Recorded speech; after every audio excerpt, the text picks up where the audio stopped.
On January 16, 1991, millions of people sat in their living rooms and watched an active military invasion unfold live on television for the very first time. The Cold War had recently concluded.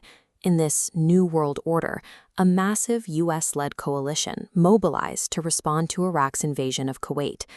But the American commanders running the operation were haunted by the Vietnam syndrome. They believed that uncensored television coverage had lost the Vietnam War on the home front. General Norman Schwarzkopf and the coalition leadership decided they needed absolute control over the press. To win, they had to dominate the broadcast. The military built a strategy where managing public relations was treated with the same precision as a battlefield maneuver. They designed the war's public image as a highly controlled television spectacle. They enforced a strict media management system. Instead of roaming the battlefield, the 1,500 journalists who flocked to the region were confined to heavily monitored press pools far from the actual fighting.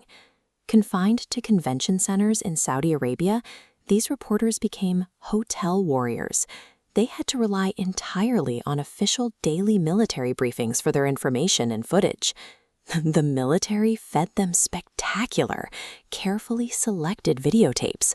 Night after night, viewers watched from the nose of a missile as it glided directly through a specific window or down a ventilation shaft before the screen cut to static. Along with imagery of high-tech defensive systems like the Patriot missile intercepting attacks in the sky, this footage created the illusion of a clinical, perfectly accurate conflict. People started calling it a video game war, where only buildings were destroyed. The strategy was a complete success. By sanitizing the violence, public approval ratings in the U.S. and Britain held remarkably steady, hovering between 70% and 80%. But this chart reveals a massive discrepancy in that narrative. Despite the endless loop of precision strikes on TV, only about 8% of the weapons used were precision-guided smart bombs. The rest of the air campaign relied on unguided, old-fashioned explosives.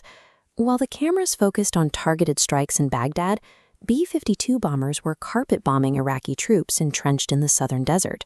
No press pools were allowed anywhere near these drops.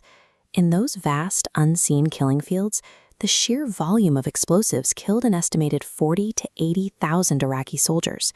The most lethal parts of Operation Desert Storm were intentionally kept off the screen.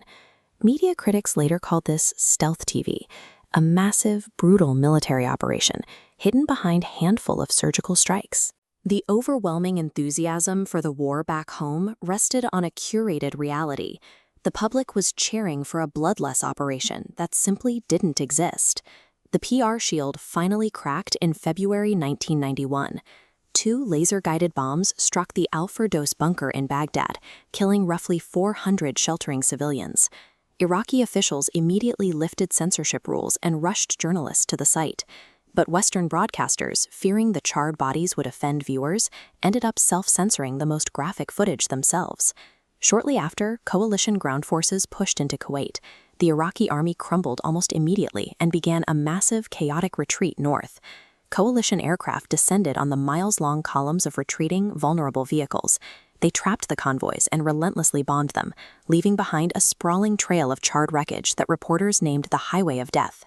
President Bush called for a cessation of hostilities shortly after.